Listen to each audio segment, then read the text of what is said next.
오늘 말씀 열왕기하 12장 17절부터 21절 이 부분은 짧습니다. 그리고 역대하 24장도 미리 찾아주십시오. 역대하 24장 17절부터 27절 두 군데를 찾아보도록 하겠습니다. 같은 이야기를 다르게 표현한 성경입니다.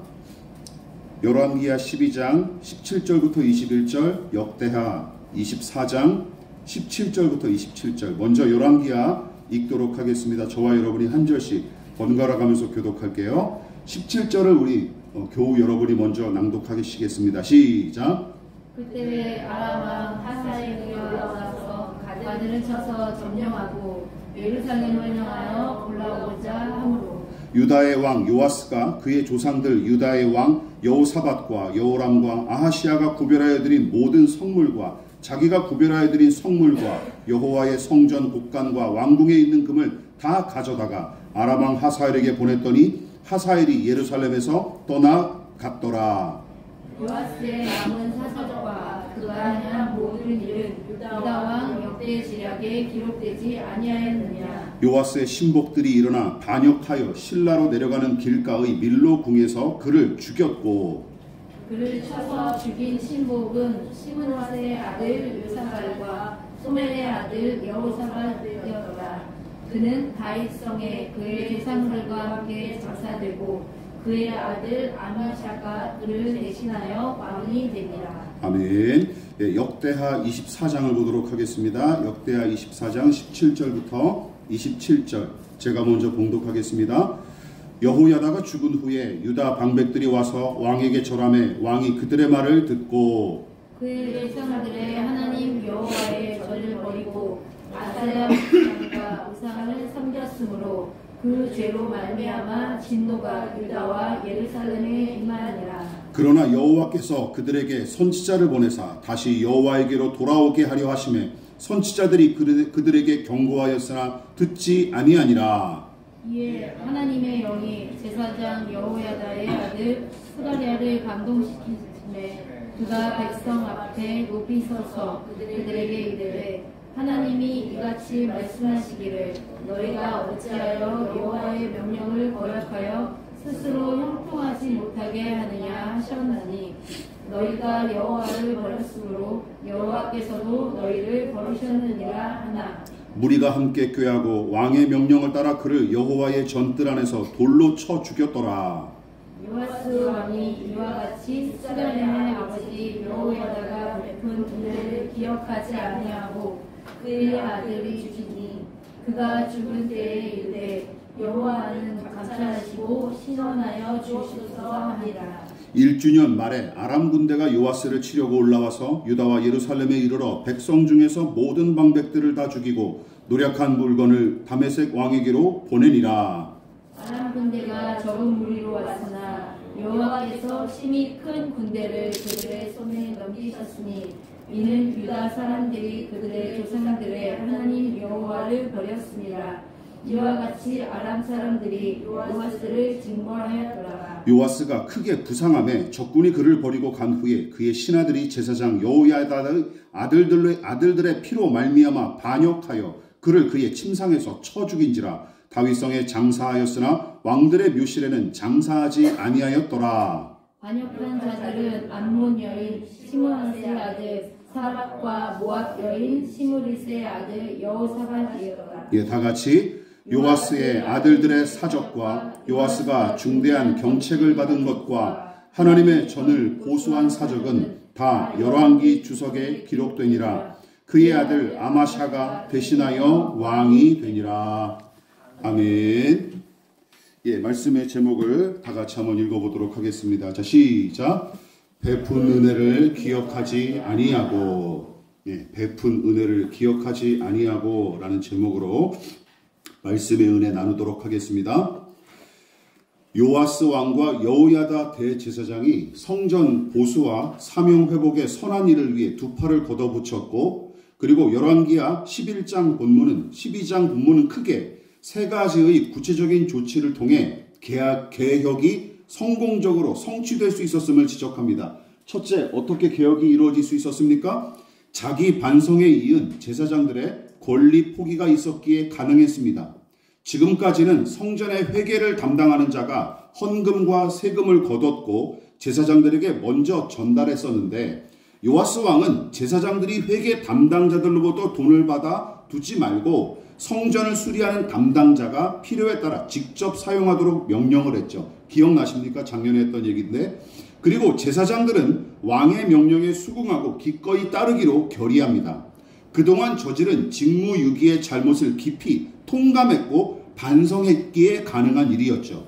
그러나 성전 보수는 제사장들의 권리 포기로 마무리된 게 아닙니다.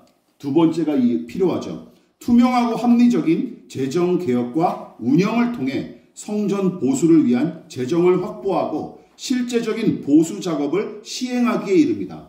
그러니까 세금과 헌금을 거둬들이고 계산하는 것뿐만 아니라 지출과 감사까지 제사장들이 전담했던 기존의 방식이라면 이제는 세금과 헌금을 모금하고 계산하는 방식이 공개적으로 이루어짐으로써 투명성을 확보했고, 재정 지출도 실무자가 직접 관리하는 방식으로 바뀌면서 합리성까지 확보했으며, 덩달아 백성이 더더욱 기꺼운 마음으로 헌금할 수 있는 분위기가 조성된 것이죠. 또한 마지막으로 요아스 왕은 율법에 따라 제사장들의 몫을 확보함으로써 그들의 생계 부담을 줄이고 세금 횡령이나 헌금 착복의 여지를 최소화하도록 조치했습니다. 그래서 속건제와 속죄제를 위해서 바친 은은 다른 용도로 사용하지 않고 오직 제사장들의 생계를 위한 품삯으로 쓰도록 명령한 것이죠. 이처럼 지난날 잘못을 진심으로 뉘우치고 그에 대한 책임을 지기 위해 고난까지 포기한 제사장들, 거기에 부응하여 그동안 생계 문제로 어려움을 겪는 제사장들의 이 속사정을 헤아리고 율법의 명령을 최대한 적용해서 그들의 몫을 챙기도록 조치한 요아스 왕과 남유다 백성, 그리고 또한 마지막으로 건전한 재정 관리를 통해 성전 보수에 박차를 가했던 일꾼들, 자기 일을 성실히 감당하고 책임진 사람들 덕택에 남유다는 잠시나마 하나님 나라답게 설 수 있었던 것이죠. 이처럼 제사장 여호야다와 요아스는 환상의 콤비로서 성전 보수와 세금 개혁을 위해 일했으나, 오늘 본문은 분위기가 사뭇 다르죠. 요아스에 관한 긍정적인 평가는 이것이 전부이고 그의 마지막 이야기는 도리어 실망스럽기 짝이 없습니다. 무슨 일이 있었을까요? 이런 일이 있었습니다. 열왕기하 12장 본문은 요아스의 마지막 이야기를 매우 짤막하면서도 무미건조하게 기록한 것이 특징인데, 남유다를 침공한 아람왕 하사엘에게 성전과 왕궁의 금까지 갖다 바침으로써 전쟁을 무마시킨 일과 함께 신하들의 반역으로 비참한 최후를 맞이한 사건만 아주 간략하게 기록했습니다. 그래서 이 부분만 읽으면 고개를 갸우뚱거릴 수밖에 없어요. 왜냐하면 12장 내내 하나님의 성전을 보수하기 위해 애썼던 이 요아스가 애지중지하던 성전의 금까지 싹싹 긁어모아 아람 왕에게 갖다 바친 일은 물론이고, 반감을 가진 신하들에게 죽임당한 일도 열왕기하 본문만 보면 너무나 뜬금없어 보이기 때문입니다.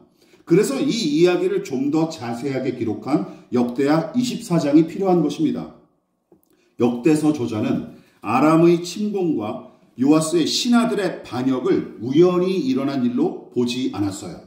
오히려 요아스가 어떤 일을 계기로 그의 실체를 드러냈고, 두 가지 이 악재도 그로부터 시작된 일임을 분명하게 지적합니다. 자, 그렇다면 요아스의 실체와 어떤 본색이 드러나는 요인으로 작용할 뿐만 아니라 결국은 아람의 침공과 신하들의 반역을 초래한 계기가 된 일은 무엇이었을까요? 역대하 24장은 다음과 같이 지적하고 있습니다. 같이 읽어볼까요? 자, 시작.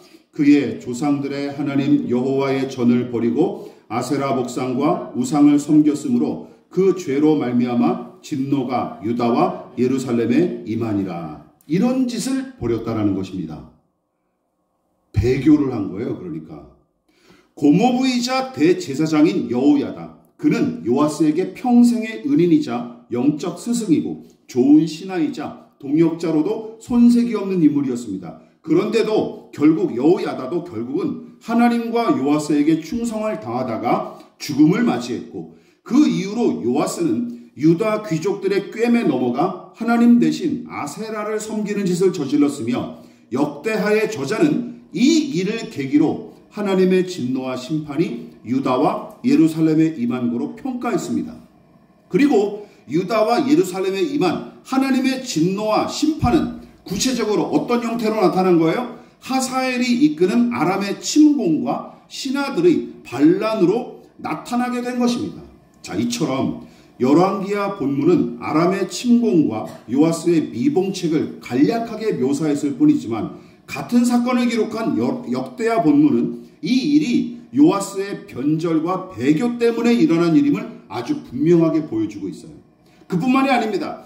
요아스의 변절과 배교만이 문제가 아니었어요. 하나님께서 선지자들을 통해 요아스와 남유다 백성의 불의한 작태에 관해 계속해서 중간중간 경고하셨어요.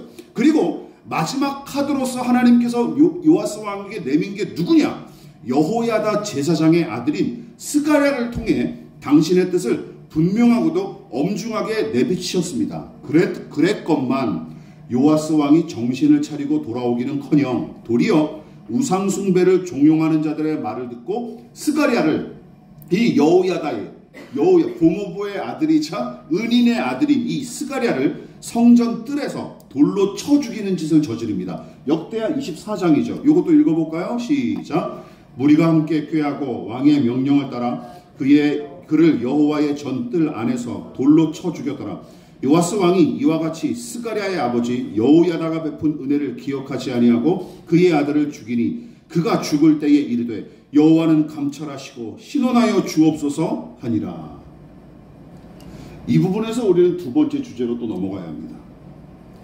그러니까 이 끔찍한 사건이 벌어진 그 이듬해 무렵에 아람의 하사엘이 남유다를 침공하는 일이 벌어졌고 이때 심각한 부상을 입은 요아스는 왕궁과 성전의 금을 뇌물로 갖다 바치면서까지 하사엘에게 굽실대며 전쟁을 겨우 무마시킨 거예요. 그런데 이후에 여호야다의 아들 스가랴를 죽인 일에 반감을 품었던 신하들이 요아스가 잠을 자고 있는 동안에 그를 살해한 것이죠.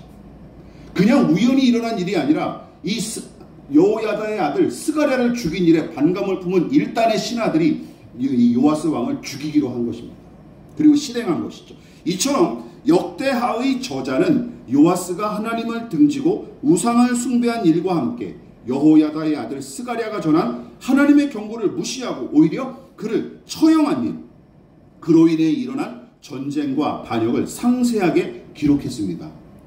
그러나 열왕기하의 저자는 그의 배교와 잘못은 아예 언급하지 않고 그저 아람의 침략과 신하들의 반역만 간략하게 기록한 게 특징이죠.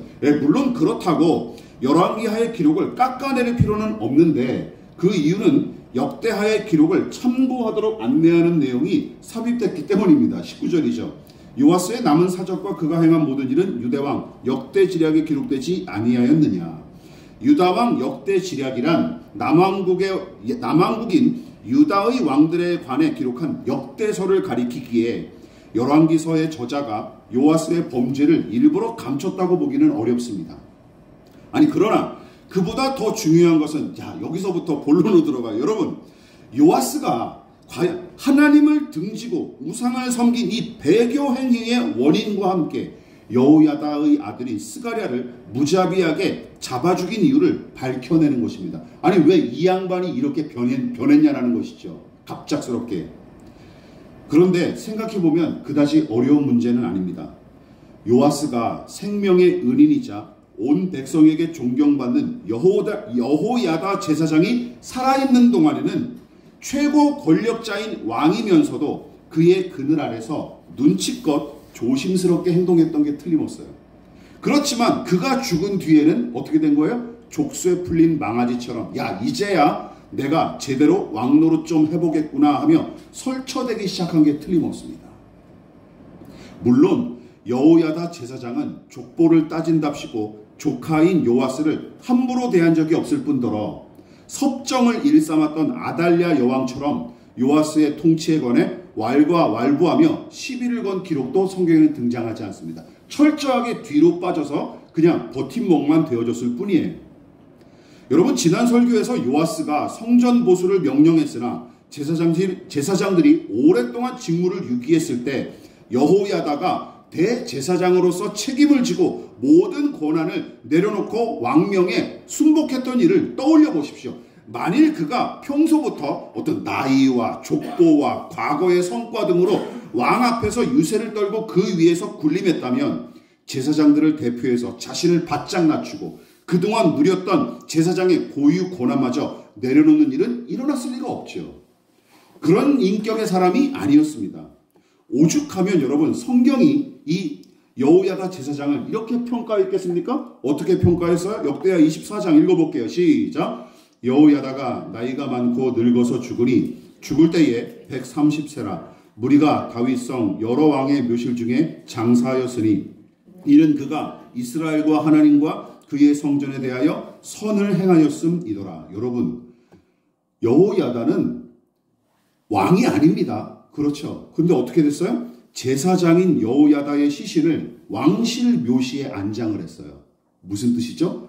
그만큼 백성과 이 요아스에게 인정받고 사랑받았다는 뜻입니다. 이것 자체가 이스라엘 백성과 하나님과 성전을 위한 그의 헌신이 많은 백성에게 인정을 받았다는 사실을 방증합니다.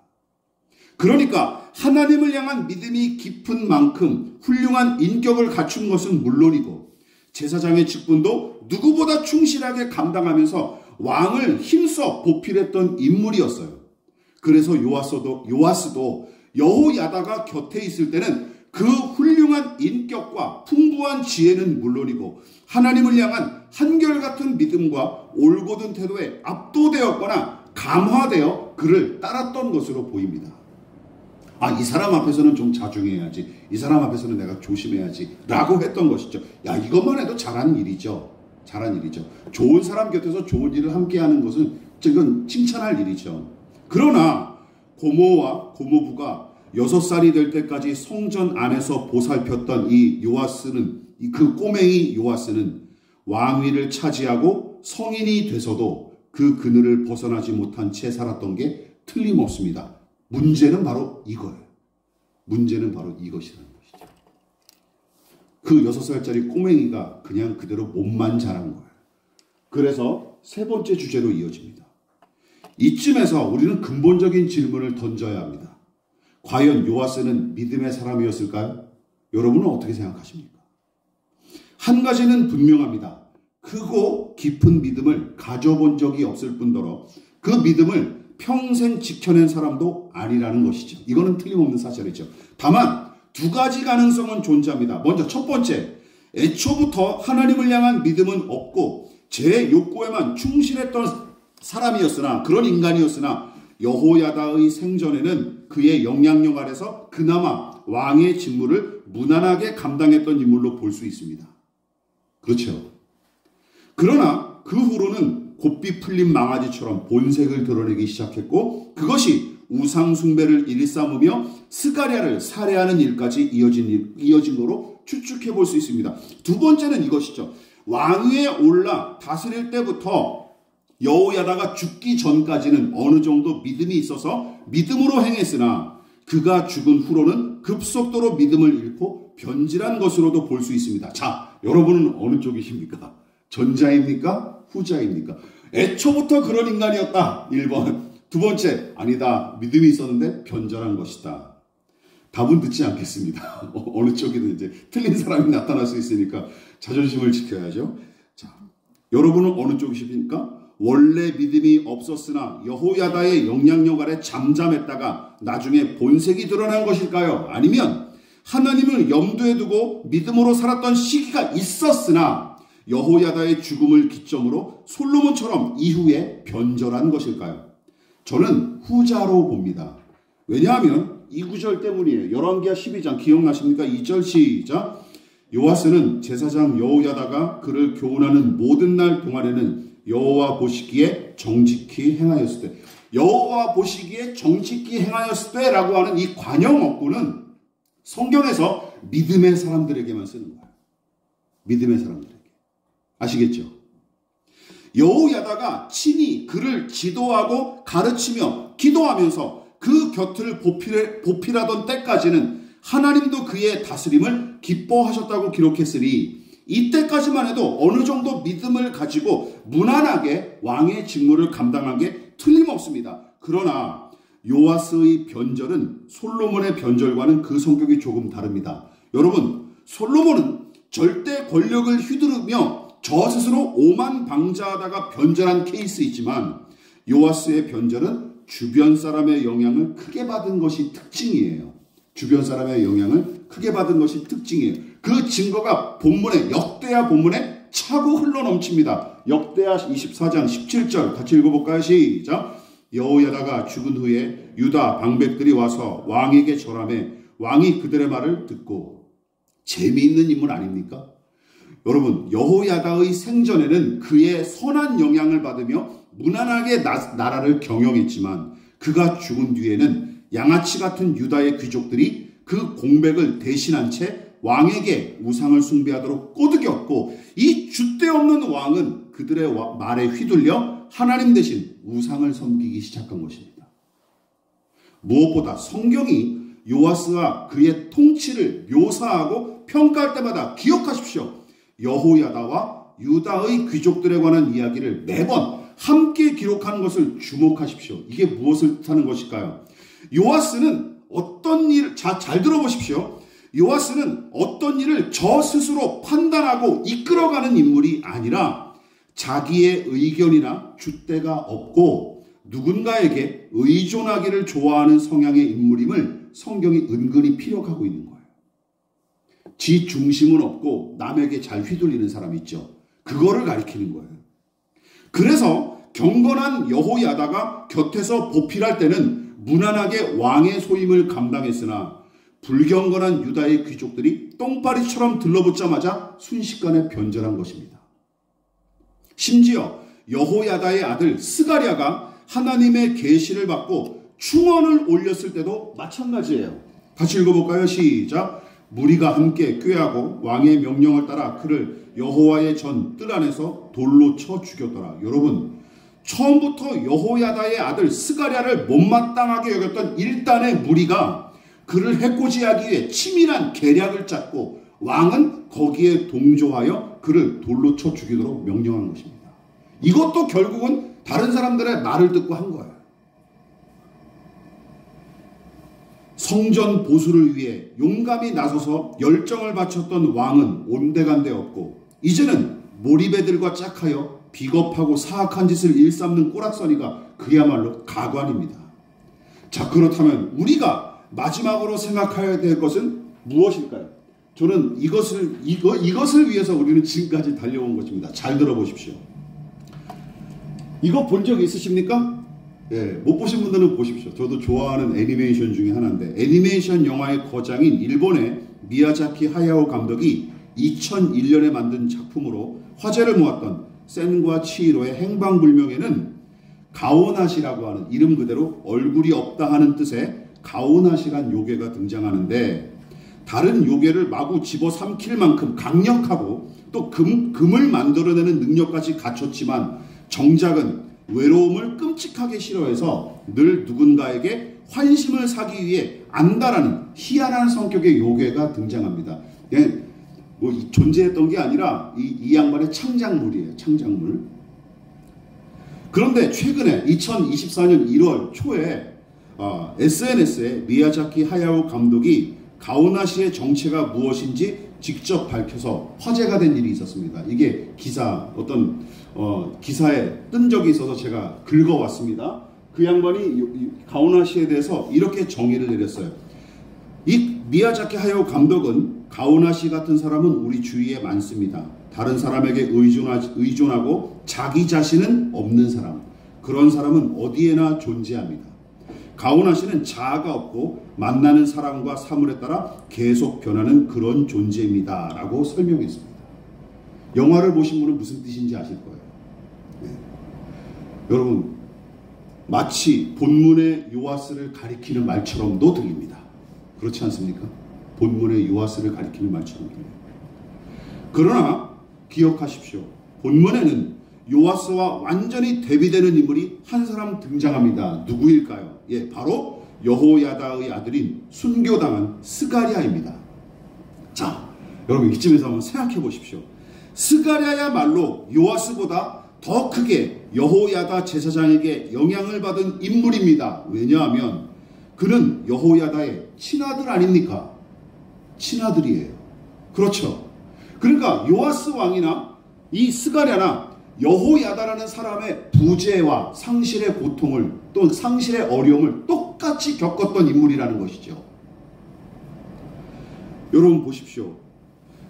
요아스는 은인이자 스승이었고 고모부이자 충직한 제사장을 이뤘을 뿐이지만, 스가랴는 그 모든 것을 다 합친 것보다 더 큰 아버지를 잃은 사람입니다. 그렇지 않습니까? 아버지를 잃은 사람이에요. 그러나 요아스는 여호야다의 죽음 이후로 또 다른 비빌 언덕을 찾았고, 스가랴는 여호야다의 아버지의 부재에도 불구하고 아버지 못지않은 믿음으로 왕 앞에서 당당하게 하나님의 뜻을 전합니다. 얼마나 큰 차이, 하늘과 땅 차이죠. 하늘과 땅 차이죠. 그 내용이 역대하에 상세하게 기록되어 있어요. 길지만 우리 같이 한번 읽어보겠습니다. 시작. 이에 하나님의 영이 제사장 여호야다의 아들 스가랴를 감동시키심에 그가 백성 앞에 높이 서서 그들에게 이르되, 하나님이 이같이 말씀하시기를 너희가 어찌하여 여호와의 명령을 거역하여 스스로 형통하지 못하게 하느냐 하셨나니 너희가 여호와를 버렸으므로 여호와께서 너희를 버리셨느니라. 이 말을 하고 돌에 맞아 죽죠. 이것이 스가랴의 일생이었습니다. 여러분, 여기 나와 있듯이 하나님의 영이 뜬금없이 스가랴에게 임한 것이 아닙니다.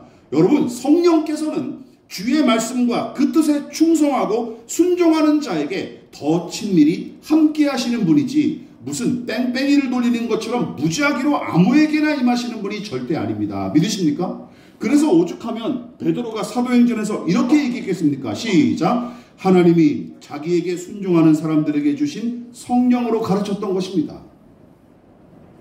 스가랴는 아버지가 살아계실 때나 돌아가셨을 때나 변함없이 하나님을 섬겼고, 심지어 아버지보다 더 용감히 꼿꼿하게 믿음을 지키다가 순교를 당했습니다.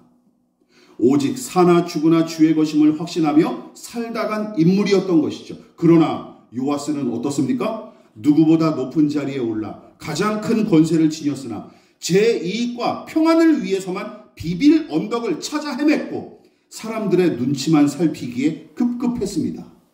무엇이 옳고 그른지, 선하고 악한 것이 무엇인지, 하나님이 기뻐하시고 싫어하는 것이 무엇인지 따지지 않았어요. 그게 중요하지 않았어요. 다만 내 배를 든든히 하고 그 뱃속을 편하게 하는 일만 찾았을 뿐이고, 그것을 위해 박쥐처럼 이리저리 기웃거리다가 저 스스로 갉아먹는 인생이었습니다. 이게 바로 요아스의 인생이었어요. 또한 요아스는 어린아이처럼 당장 만족하고 안전한 것만 찾기 위해 지금 내 곁에 있는 사람의 바짓가랑이만 잡고 늘어질 뿐이었습니다. 그러나 스가랴는 어떻습니까? 항상 함께 하시는 하나님과 그분의 말씀을 의지했기에 언제 어디서나 선을 행하기에 힘썼으며, 누군가 지탱하고 인도해줘야 안심하는 이 어린아이의 일을 단호히 버리고 하나님의 영으로 충만한 믿음의 사람답게 거대한 불의와 폭력과 거짓과 변절에 맞서 용감히 행동했습니다.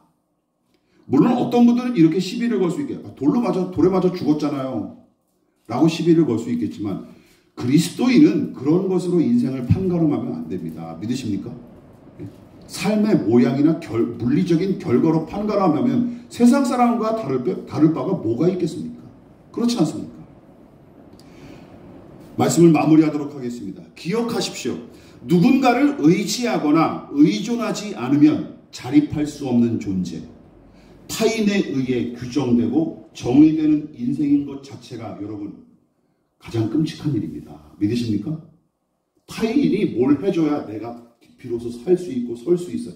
이건 너무나 바보 같은 모습이에요. 누구의 아들, 딸, 누구의 부모, 누구의 아내, 누구의 남편, 누구와 먼 친척, 이런 거 자랑하지 마십시오. 혹은 어느 교회의 교인, 어느 목사의 제자, 유명한 어떤 교인이 다니는 교회 등으로 자신의 정체를 설명할 수밖에 없다면 여러분 그것은 너무나 가련하고 안타까운 일이 아닐 수가 없습니다. 믿으십니까? 그건 너무나 불쌍한 일이에요. 부러워하고 자랑할 일이 아니라. 명심하십시오. 하나님만 의지합니다 하는 말은 스가랴 같은 사람들이 고백할 때 하나님 앞에 아름답고 향기로운 제물이 되는 것이지, 돈과 명예와 쾌락과 안녕만 쫓으면서 세상의 눈치나 살피기에 급급한 사람들이 내뱉는 종교적 용어는 분리수거가 필요한 쓰레기에 불과합니다. 특히 저도 마찬가지고 여러분도 마찬가지시겠지만 우리 자녀들과 교우들에 대한 염려가 있습니다. 이런 고민이죠. 우리 아이와 교우들이 부모와 목사를 떠났을 때, 혹은 언젠가 서로 이 생에서 작별을 고하게 될 때, 그때 이 아이와 우리 교우는 지금처럼 신앙생활을 이어갈 수 있을까? 라는 거 다 고민이 있으시죠? 아니면 하나님을 완전히 등지고 세상만 쫓아 살 것인가? 하나님이 아닌 다른 것을 하나님처럼 섬기면서 살아가는 것은 아닐까? 믿음을 가진 부모라면, 또한 한 교회를 담당한 목회자라면 누구나 예외 없이 기도하고 고민하는 내용입니다. 저도 마찬가지입니다. 절실합니다.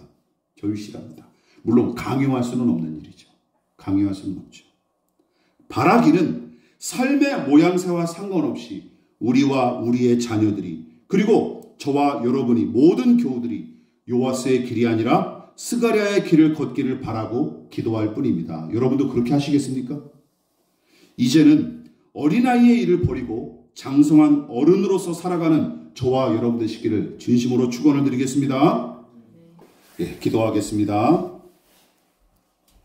지금은 우리를 위하여 십자가에 몸버려 피 흘려 돌아가신 예수 그리스도의 한량없으신 은혜와 하나님 아버지의 지극하신 사랑하심과 성령 하나님의 영원한 삽입이 오늘 이 시간 하나님을 언제 어디서나 홀로 섬기기로 작정하여 겸손히 머리 숙인 사랑하는 성도들의 머리머리 위에 저들의 가정과 직장과 사업장과 학업과 장래 가운데 이 나라의 민족과 한국교회와 저 북녘의 동포들과 세계와 열방 가운데 지금부터 영원히 함께 하시기를 간절히 축원하옵나이다. 아멘.